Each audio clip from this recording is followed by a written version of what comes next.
Well, the madness is upon us. And after a year of realizing to never take the NCAA tournament for granted, we get the return of the NCAA tournament as bracketology and worrying about what bubble is going to be popped and who's going to get in and who's going to be out. That's all finished with. We have the bracket. We have the 2021 NCAA tournament all set, which means we're going to go through it here as we start off your new week here on a Monday morning edition of Mic'd Up here on Pittsburgh Sports Live and, of course, Pittsburgh Sports Now. Mic'd Up, as always, is brought to you by Martin Lawn Services. Hit up Martin, 412-849-5894. Mike Vukovcan joining me. I am Mike Asti. And, Mike, it was a year in the making, really, and it's been an up-and-down season. It's been a bizarre season. We've had multiple teams take 2 weeks off without practice because of a global pandemic. Nonetheless, we're here. We're bubbled up, so travel doesn't mean as much. We talked about in a previous show that maybe seeding and brackets don't mean as much because teams don't have to worry about if you're really an East Coast time zone team and you're in the West versus an rival who's East Coast time zone and in the East or a Southern bracket. It doesn't matter. No one's traveling anywhere. They're all in the same location.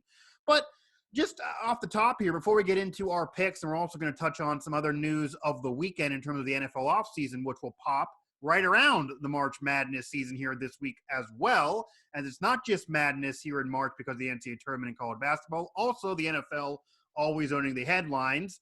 But before we get into the picks, just off the top in terms of any takeaways? What do you see right away when you look at this bracket? There were some surprising selections. There were, for example, just for me, the Big 12. Most people thought was the best conference all year. Not really feeling that love in terms of the seeding. West Virginia, who we cover at WV Sports Now. The Mountaineers, despite losing 3 out of the last 4 to Oklahoma State, they end up as a 3 seed, so that doesn't move them.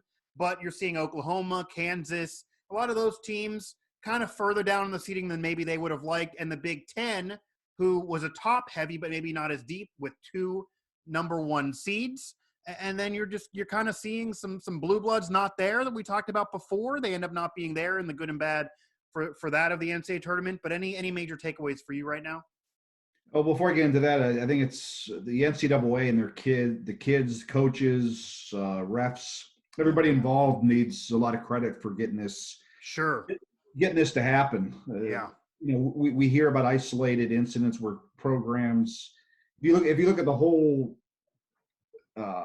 totality of everything, it's a lot. Not many programs had to stay down for very long. You had a handful of programs, but right. Remember these are college kids, and to get for these coaches to be able to get these kids to fall in line with what they had to do in order to get to March, in order to make this happen. Hats off to them. It wasn't easy.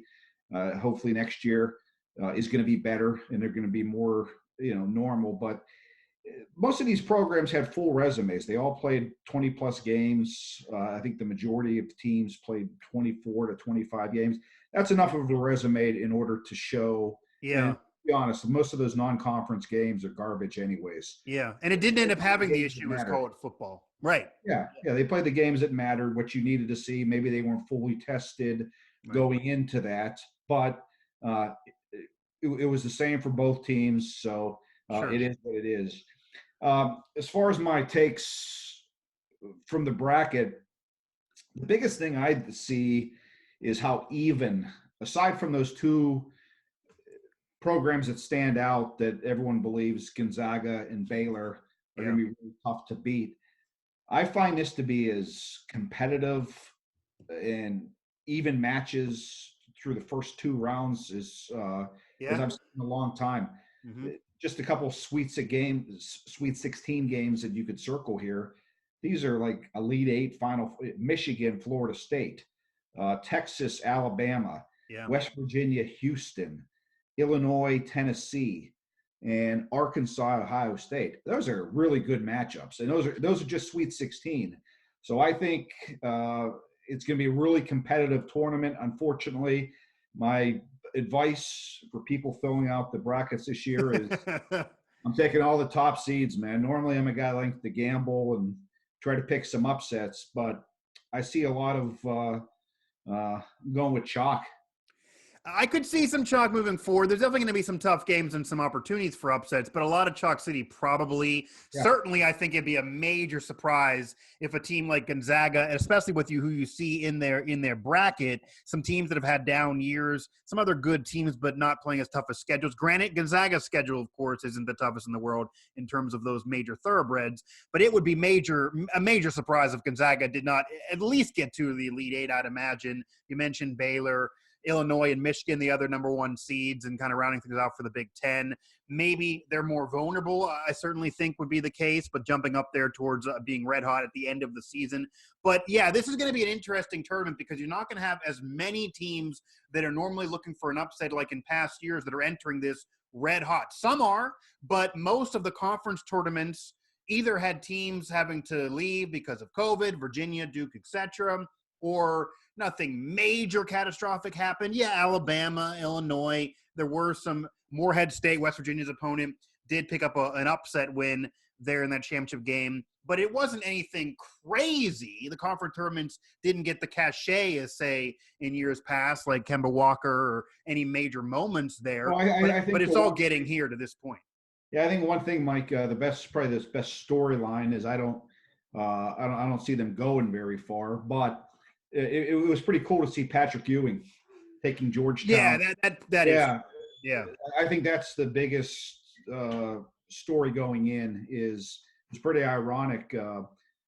They make it to the NCAA tournament on the 49-year anniversary of John Thompson on the day he got hired at Georgetown. Yeah. Hopefully he's building something here, but you like to see stories like that. That was fantastic for Georgetown. Their first such conference championship in 2007 for Patrick Ewing to do that in place of John Thompson Sr. and Jr., the last two Georgetown head coaches. But yeah, great job there for sure for Georgetown. Great story. And it also takes away from the negative tone of that weekend when he was carded at Madison Square Garden. Yeah. so getting in nonetheless. Think of West Virginia's draw, Mike.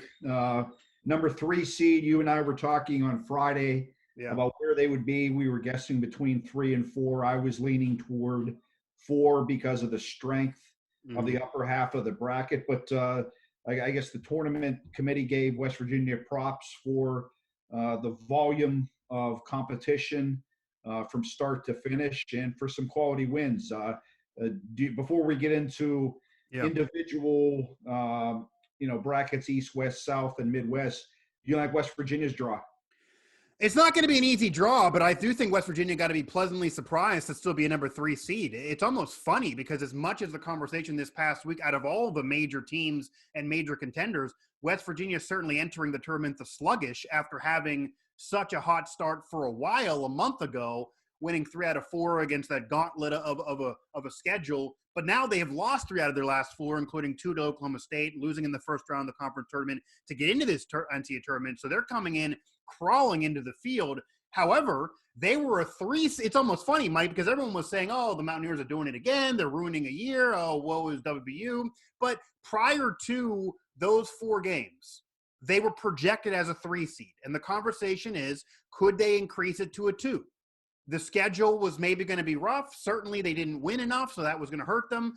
But then the thought was, oh, do they move to a 4? We even brought up, do they move to a 5 because they really had played poorly? And no, they stay a 3. So quite frankly, it ends up a moot point. Granted, you want to win your games, but I wonder what would have happened if they would have split with Oklahoma State even. Would that have moved them to a 2? It almost maybe seems they might have been closer than other would have thought by them staying a 3. Morehead State, though, is not going to be an easy opponent. They are coming in the tournament red hot.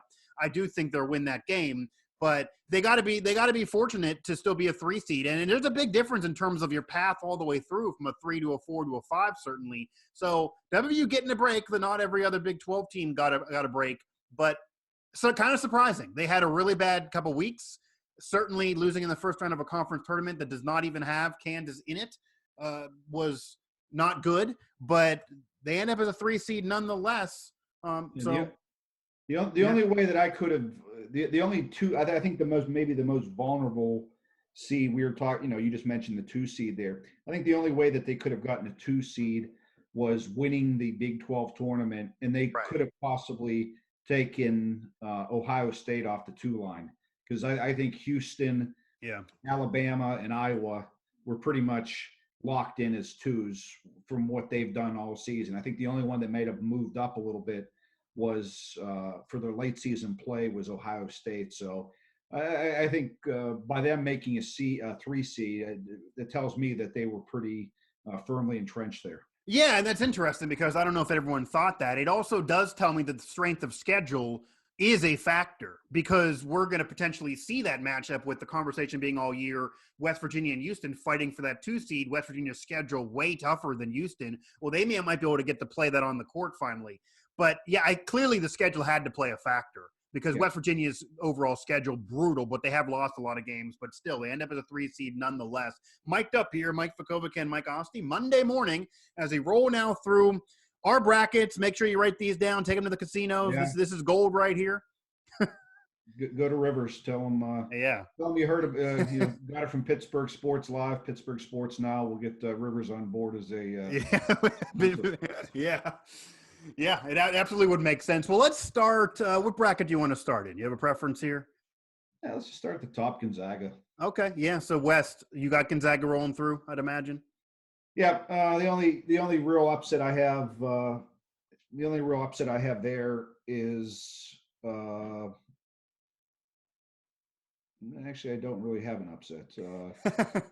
No, I knew I had one. I have Ohio beating Virginia in the first round. I was going to ask you if you think Virginia is vulnerable. Yeah, I'm going to have Virginia going out in the first round. Then I have Creighton getting out to the Sweet 16 against Gonzaga. And then I have Gonzaga, Kansas in the Elite Eight with Gonzaga making it to the Final Four. Okay. I got Gonzaga coming out of there as well. I could see Virginia, Ohio, but I don't know if I'm going to go that far. Just quick thoughts on USC. Do you think they're vulnerable? They every now and then they get in the tournament. They never perform in the tournament. I get that they have that play-in matchup there, Wichita State and Drake, but 6-11 is nothing to be secure about, and USC just never performs. They would look at it potentially be a vulnerable team there in terms of a top 10 seed that could get upset, possibly in that first round. But I think Gonzaga should get through. Yeah, actually, I have Wichita State beating USC. Okay, there you go. Yeah, I could see that as well. For sure. Wichita State, Kansas matchup in the second round. But yeah, I'm never impressed with the Pac-12 teams. Their history underperforming in both football and college basketball tournament. I have them going out in the first rounds, and I think Wichita State was playing well.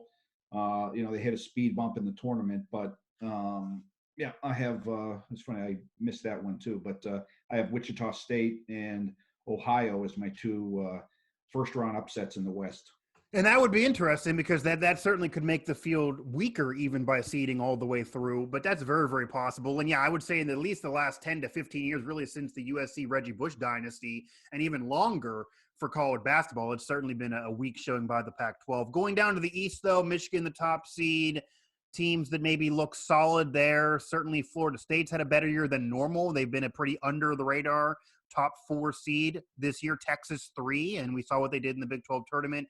UConn sometimes does well in a tournament setting. Alabama, you mentioned earlier, as a 2, they've really performed well this year, especially with a down year in their conference with Kentucky not being a contender. Thoughts on the East? Two upsets that I have Florida State taking out Michigan in the Sweet 16. I think Michigan's a little banged up. I think Florida is a very tall, athletic, deep team, and I like Leonard Hamilton's team. They were probably going to be a number 1 seed last year. No, they would have been a number 1 seed in the tournament last year. I think they're going to take out Michigan State in the, like I said, Sweet 16. What's the other? I have UCLA making a little, winning that first game, and then I have them beating number 6 BYU to get out to play Texas before losing that. But my final, or that would be the Elite Eight, would be Florida State, Alabama, with Alabama making it to the Final Four.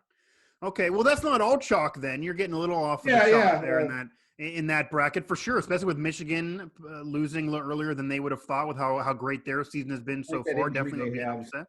The injury they have to their best player, I think that's going to, unless he's able to come back, he's not going to be healthy. But I think that's going to hurt them. And like I said, Florida State is a very deep team and a very plus Michigan's a young team. Right. And I like Leonard Hamilton in the tournament. He's done it before. Every school he's at, he's a proven winner. And I think Florida State will be a hard out. And it also will be interesting here as we're opening up the week here on this Monday and morning edition of Mic'd Up here. Mike Vukovcan, Mike Asti, Pittsburgh Sports Now on Pittsburgh Sports Live, going through our brackets. You have a pretty marquee play-in matchup with Michigan State and UCLA. You have UCLA going a little far and making some noise here in that East region. We talked about the Pac-12 underperforming in tournaments in the last real decade and a half. That's really since UCLA's run with Ben Hallen, losing those 2 championship games, being runner-up for the NCAA tournament those couple of years, losing in that last game. That's really the last time UCLA's made some noise. They get back in there this year. They have to get through Michigan State, who we always know, Mike, Tom Izzo, Michigan State, just by getting in, they're always kind of scary because they sometimes sleep their regular season and then make some noise. I'm not saying they're going to go far or do anything, but they're pesky to say the very, very least. Florida State could certainly be that team if not Michigan. I think I'll ask you this, out of these top 4 1 seeds, before we get into the rest of the region, do you believe because of injury, Michigan is the weakest of the 4 1s, meaning the most vulnerable to not get out of the region? No question. You're playing an LSU team where they would be playing an LSU team that made it to the SEC championship. Right. After that, you have to play Florida State, which made it to the ACC championship game again this year. Right. They had a team back from next year. They have an explosive freshman in PJ Walker, really good.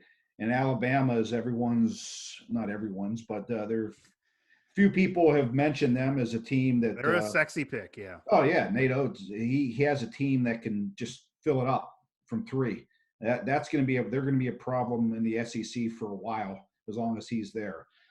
That's a very, very, very tough region, and I didn't even mention Texas. I was going to say yes, Texas, number 3 seed. That league or that bracket right there is completely loaded. If I had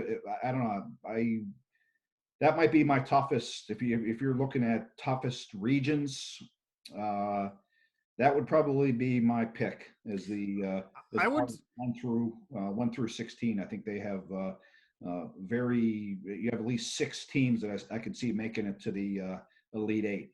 Yeah, I would say that's probably my pick too in terms of toughest overall bracket in terms of depth. The only other one that would have an argument for me, which we'll now go to, is the South, because you have Baylor as the 1, of course. We know besides their 2-week break with COVID, they've been a dominant team all year. They end up as a 1 despite at some point falling to a number 3 overall ranking in the top 25. When they came back from COVID, they did get blown out to Kansas. They had a sluggish way. They then beat the Mountaineers. They kind of got back going again in the conference tournament.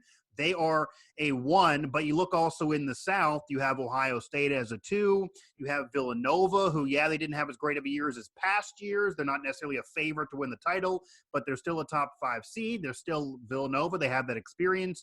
You have even Purdue, Texas Tech, Ohio State, Ohio State, Utah State even.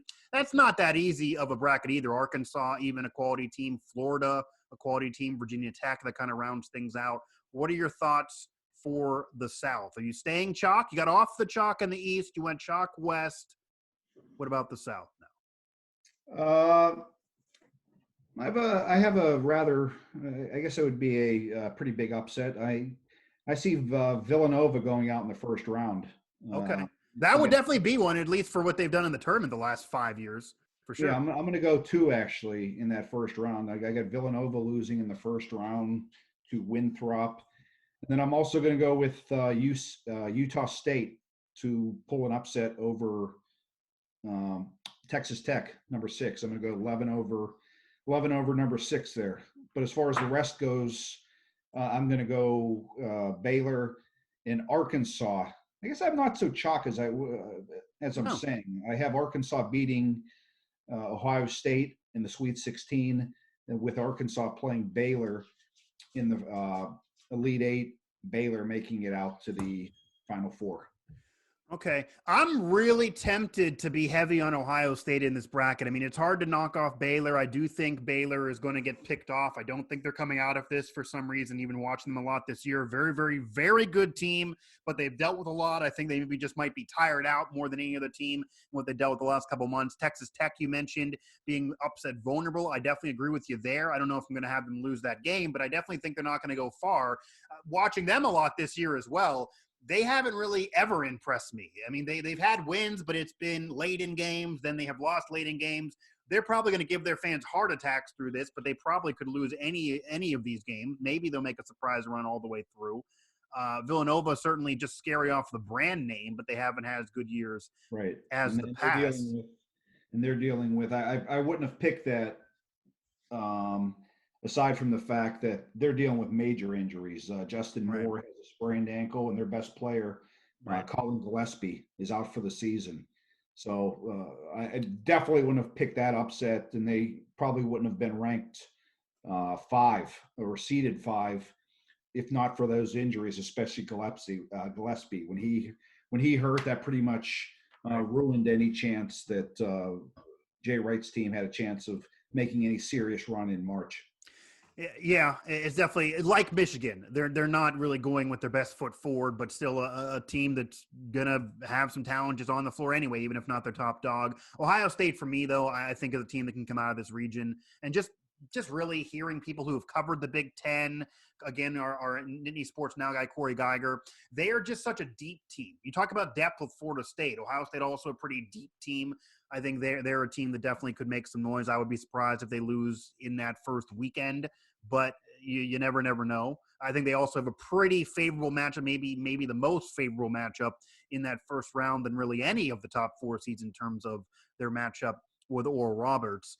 Going to the Midwest, though, this Midwest, a Big Ten team, the top seed here in Illinois, not a team you normally figure is an NCAA tournament number 1 seed. Remember, not too long ago, they had that undefeated season most of the way through and then had that top seed, but it's been a long time coming since then. They're a number 1 seed, though, yet again. This is a bracket that, unlike the others, there are a lot of teams that are not normally NCAA tournament powerhouses that are there. You're seeing a lot of teams that you don't normally see on your bracket. This is where West Virginia is. So this is that West Virginia bracket where they're going to play Morehead State, a hot team while the Mountaineers are sluggish. Syracuse ends up getting here. San Diego State jumps out. Tennessee is here, but they never really have a great showing in the tournament since the days of, Bruce Pearl 10 years ago, something like that. What are your thoughts here, Midwest? Well, one thing that the favorite pick of everyone now because of their weekend and because of that, I'm going to pick them to lose semi-early is Illinois. I know everyone likes that team right now, and I think they're definitely talented. But I'll tell you my upset here in a little bit. But one of the matchup that I would love to see happen, I don't think it's going to happen. But how cool would it be to have West Virginia versus Syracuse in the second round? Little old Big East matchup, right? Yeah, that would be very, very cool. And I've already actually seen that being discussed. It seems like both fan bases kind of want that matchup. That would be a really, really cool matchup to get harken back to old conferences and old rivalry and get Bob Huggins and Jim Boeheim back there on the court. Yeah, exactly. Definitely would be really, really cool. I think it's possible to happen. So which team do you have getting upset then if you're not having that happen? I have San Diego State beaten. Okay. I was thinking I was wondering if you were going to have the Mountaineers bounced right away. No. San Diego State, though, I don't think I have any problems with Syracuse. I'm not sure Syracuse should have been in. Right. But I have I don't really have as far as the first round goes, my highest upset would be Rutgers over Clemson in the first round. But other than that, I have all the higher seeds. But once we get out to the next rounds, I'm going to have Rick Barnes' team making a little bit of a run. I have Tennessee upsetting Illinois in the Sweet 16. Okay, because I was going to say that I think Tennessee could do that unless they get picked off early, which sometimes happens to Tennessee. But they have the dreaded 12-5. Yeah, that's going to be that might be that's one of the better round of 32 games right there. You have Tennessee versus Oklahoma State. That's serious. That's what I'm talking about earlier about the quality of these matchups early on. If you could take away those top two seeds or top two teams, there's a lot of parity in this bracket. But I'm going with Tennessee to make it out to the Elite Eight against Houston. I have West Virginia playing Houston in the Sweet 16, and I just have Calvin Sampson's team. They were a good team last year, and I think they're better this year, and I think they're going to make it out to Tennessee. And actually, I have a Houston making it to the Final Four. Okay, well, that was actually just going to say that would be interesting if Calvin Sampson can do that with Houston. Granted, he would need to finish the job because winning a national championship as a head coach for Houston would maybe get him off the snide of 4 decades of right now of the ire of what happened there with Five Slamajama not finishing the job. But that's an interesting bracket for sure that can go all down in different ways. I do think Houston's an X factor in that bracket, despite being a 2. Some kind of are down on them with schedule. I would love to see the Mountaineers and Houston play, go a tough schedule versus an easier schedule, record versus maybe experience, see what happens there.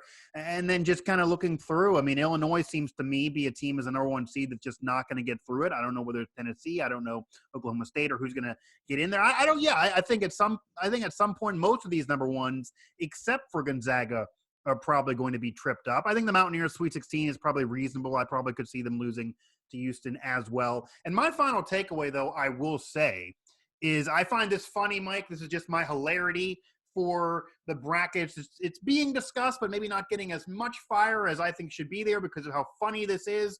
Rick Pitino gets in the NCAA tournament, and Louisville does not. So that's kind of funny. Louisville certainly has their bubble popped, and Rick Pitino, who this year might have proved his – you could say what you want about him as a person, but in terms of his coaching career, man – this guy, I think he would take the 5 of us throughout Pittsburgh sports now to the NCAA tournament or something. This is Sweet 16 for him to go to Iona, and he had a month off of having his team not playing. They were one of the teams not playing. He recruited a bunch of players in about a month to bring him aboard as far as his first recruiting class because he got hired so late. Yeah. He got, had no idea who he was bringing on, and yet he still makes it to the NCAA tournament. It's, I know he says that's going to be his last job and he's going to be there and blah, blah, blah, blah. Yeah, blah. every team in the country wants him now.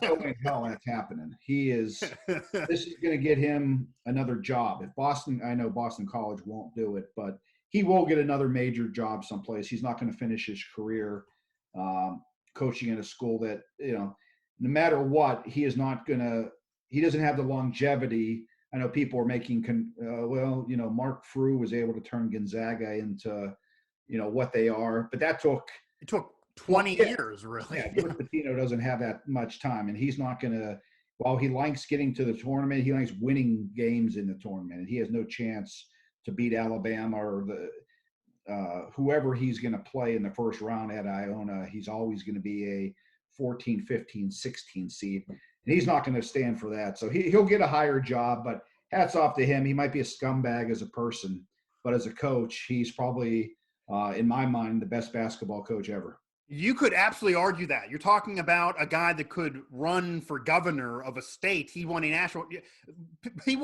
championship at 2 rivals, at Kentucky and at Louisville. The fan bases both love this man. When does that ever occur with fan bases? And then the success he had even before getting Kentucky and just all the way through.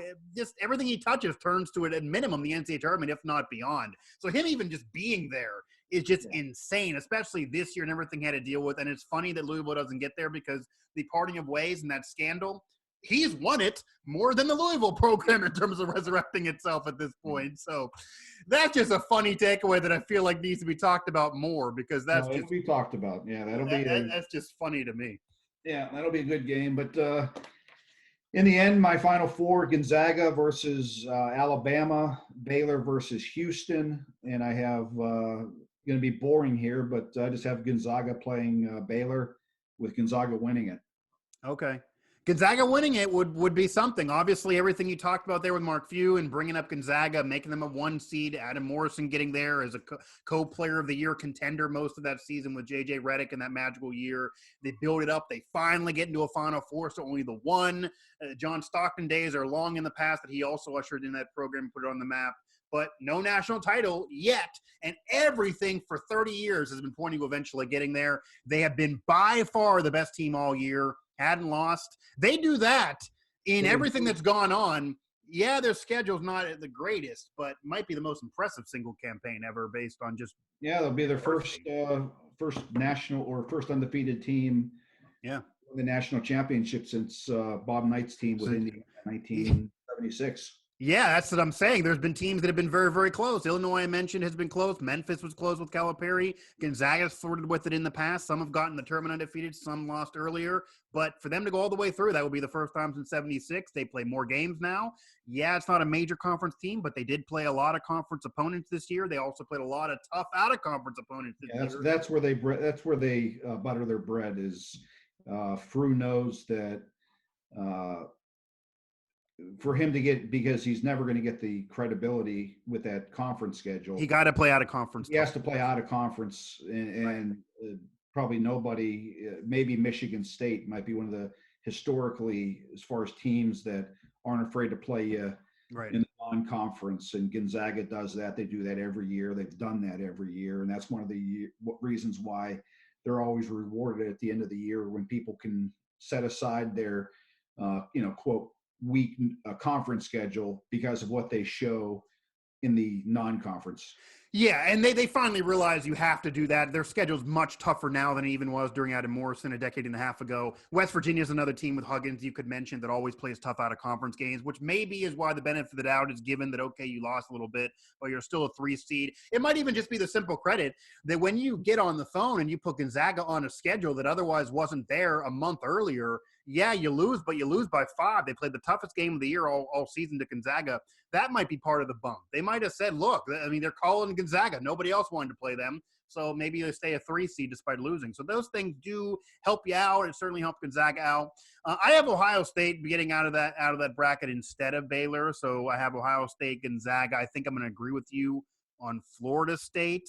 And then that's really going to be tough Midwest. I can go a bunch of different ways. I think I might like Houston there. I think it's going to be interesting, man. I think Gonzaga, they might do it as well. This might finally be the year for them, maybe against Ohio State. Yeah, if they don't do it this year. They don't do it this year, then, well, who knows? They might, I'd imagine next year they're probably going to be a 1 seed again because they got to that point. But this is certainly the year that they feel like this is the best team. He might have the number 1 pick in the draft in Jalen Suggs. He has a loaded front court, added some transfers, has players from last season. They've just been by far better than everybody else. Splitting hairs with everybody else. There's somebody who's going to beat them. Who knows? I don't know what Kansas is going to be like. That would be a great possible Elite 8 game. Bill Self, I'm sure he would look forward to trying to slay the giant there with Gonzaga. And, Kansas has the talent. But it should be interesting. I really do believe, though, that after taking a year off of not having the tournament, this is going to be one of the better ones. I think in the end, there's going to be a lot of great matchups, but in the end, I think you're going to have your best, the best teams. While the upsets are nice and Cinderellas and stuff, you don't want those guys making it to the later in the tournament just because the clock strikes midnight sooner or later. You want to have your heavyweights battling it out and not a David versus Goliath, because very rarely does David ever win. Yeah, I don't think this would be great to have the George Mason or the Loyola run. Every now and then that's special, but you also have to have the other major teams that the casual fan is aware of in there when you do have those runs in order to keep getting the ratings. This tournament should have the ratings no matter what because we didn't have it for a full year. You don't have the normal Dukes, North Carolinas, those normal powerhouses aren't around. But still, there are some teams people are accustomed to. There are some chalk teams that are likely going to go far. Gonzaga is certainly there despite not a major conference program. They're a major program for sure, and it would be interesting if they go through a Kansas-like program. The Kansas is so historic of a program but Gonzaga right now by far the better program. Mic'd up here on Pittsburgh Sports Live as we open up this Monday. Mike Vukovcan, Mike Asti. That's our picks. Who knows what they're going to do? Quite frankly, I might reserve the ability to switch it up until we actually get those first four played, since we're doing this for this Monday morning. We'll see what happens there. But nonetheless, we're all winners. We're going to have the tournament. There's nothing really majorly controversial in terms of any of these seedings, despite we can debate on a few teams that may have got screwed and some got bumped a little bit. But we'll see. We're going to have upsets, but I do think at minimum Gonzaga should get to at least the Final Four, or else something really chaotic happened prior. We will see, though. But, Mike, as we round things out here for our Monday edition of this morning show, March Madness is not just about college basketball. It's about the NFL as well. The NFL news did happen over the weekend. Aaron Jones, in particular, signing back up with Green Bay, which was kind of surprising. We see Juju's tweet kind of saying goodbye to Pittsburgh before that actually ignites. Wednesday of this week starts official free agency. Any thoughts here as we kind of close things up for a Monday show on the NFL note right now as they open up NFL's madness time period? Yeah, a couple things stood out to me, and they both happened yesterday. Not the fact that Drew Brees retired, because we knew that was going to happen. Right. But Sean Payton, that team's in salary cap hell. They've been slashing more players than everyone talked about the Steelers being in trouble. The amount of players they've gotten rid of, but they get rid of the money and then they sign Taysom Hill to a 4-year, $140 million deal. For doing what? For doing what? Right. Right. That, to me, just speaks of the arrogance of Sean Payton and how he's this just wants to be looked at as the smartest man in the room. Right. And I want to be the guy that told you I got this right with this guy, and he's more than just he's said it for years. Yeah. He's been pumping this guy up for a couple years. Now he has his chance, and that's fine. You can make him your starting quarterback. But to give this guy 104, and like I don't know how much, I didn't look into depth. I'm going on optics of the 4 years, 140. I don't know how much of it is guaranteed and backloaded and stuff like that. But Taysom Hill is not an NFL quarterback. We could run this tape back, and I might be wrong. I doubt it. But that guy is not worth. If he's worth 140 million. There's a lot of quarterbacks in the NFL throwing parties tonight because of the next contract they're going to get, because that guy is just a product of Sean Payton. I don't think he's very talented. And the other thing that stood out to me was Aaron Jones. And I think for one of the first times we hear every year all the time about players saying, I want to play for this team and I love being part of this franchise. And it's about the team and not the money. And most of the time it's BS. Yeah. Aaron Jones, I think. Cough Juju. Yeah. I think he undersold himself. Only signing 4 years, $48 million. He got a $13 million signing bonus. I thought he could have hit a team like the Dolphins or somebody that has a ton of money to spend. I don't. Maybe I'm looking at things wrong here, but for an elite back like Aaron Jones, for him only to cash in on his one chance, this is going to be his big contract in his career. For him to only get $48 million, I thought he was going to go for more than that. I don't know. Maybe I'm wrong. The only pushback, of course, is he's a running back. The shelf life's not there for running backs. This is the time to cash in. So I think he could have got more. I don't know if he would have got a mega deal. I think the concern there in terms of a mega deal, unlike, say, others when they were up for contracts, he's only had one really elite year. So that might be the concern in terms of giving him tons of money. It's really off of this past season. It's not 3 or 4 years like the whole Le'Veon Bell conversation years ago when he was trying to get more. But yeah, I think it clearly has to be that he wants to go back to Green Bay because they're a good team. They were just back-to-back years in the conference title game. Rodgers is going to come back. They're getting a little happier than where they were at the end of last season. He wants to go for it again. It's a risk for him individually, though. He's leaving money on the table, you would figure, that some other team would have overpaid for him. It only takes one. You figure that would have happened. I do think also it's important to note, not that this is surprising either, but Tom Brady very quietly, 2 more years, another extension. He actually restructures contract money and doesn't cash in fully. So imagine if Brady ever would have taken the max, which he never does. 7 rings, looking for 8. but the quarterback value actually could even be greater than it is. He's kind of screwing the market by being the best and not taking as much as he could. But yet Taysom Hill is still getting all that cash. I think you had to make him your starter now after you've been selling him for 2 years, but there's no reason to give him that money. What was he going to do? Say, okay, I'll complain and go somewhere else? No one else is going to give him the money either. So he's great. It's great to finally give him an opportunity. I don't believe in him either. I think Sean Payton's been trying to force Taysom Hill down our throats. I'll say this, Mike. It's like professional wrestling. Your son's a professional wrestling fan. Sometimes when they try to force somebody down your throat and say, love this guy, it makes me hate him.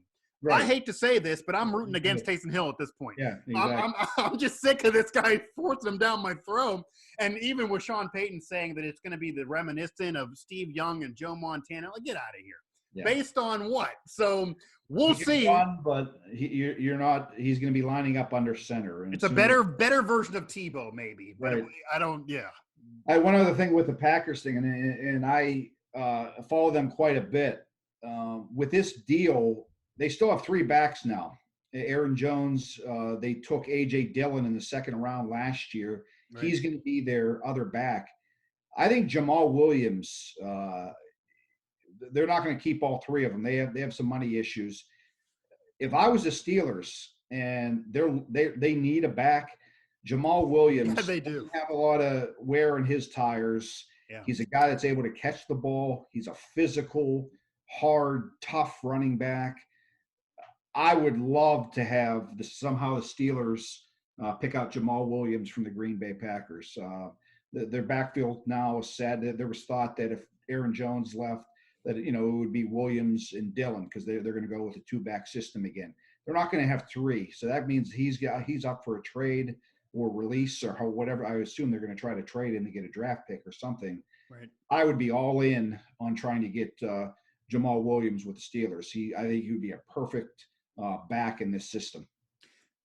They got to get someone. And I think that'd be low risk, high reward again. That's not where you're going to have to cash tons of money and throw money around like the rumors of Aaron Jones months ago that they'd be interested in him. They were never going to be able to pay him. That would be a low risk, high reward, similar to move kind of what they have now. They just need depth. They just need to try somebody else at the running back position. And I'd imagine before we close off this week's edition of Mic'd Up, they're going to probably lose one, if not more than one, in terms of those running back. James Conner probably with his days as a Steeler are over. So we'll see. This is the madness month. We didn't get any of this last year. So it's not just off-season talk. We have March Madness. We have action on the hardwood in Indianapolis, a great place to have this tournament if you got to bubble it somewhere.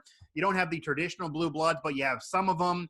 You still have teams looking with a lot of pressure to finally cash in with brand names. You have other teams maybe could make some noise. This could also be, Mike, as much as nobody's really picking these teams, I mentioned this with Kevin Ollie and UConn years ago. This could be one of those years where a team that has a brand name, that had a down year, that nobody talked about all year, that has talent that they recruited, all of a sudden could make noise in this tournament if they win a couple games and things break right for them. So wouldn't shock me if that somehow would happen.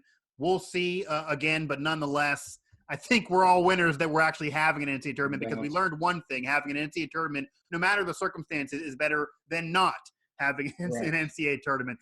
For Mike Vukovcan, I'm Mike Asti. For all of us at Pittsburgh Sports Now and Pittsburgh Sports Live, that's your Monday edition of Mic'd Up here, brought to you by Martin Lawn Services, 412-849-5894. Hit us up tomorrow morning as we once again trek through the madness of March.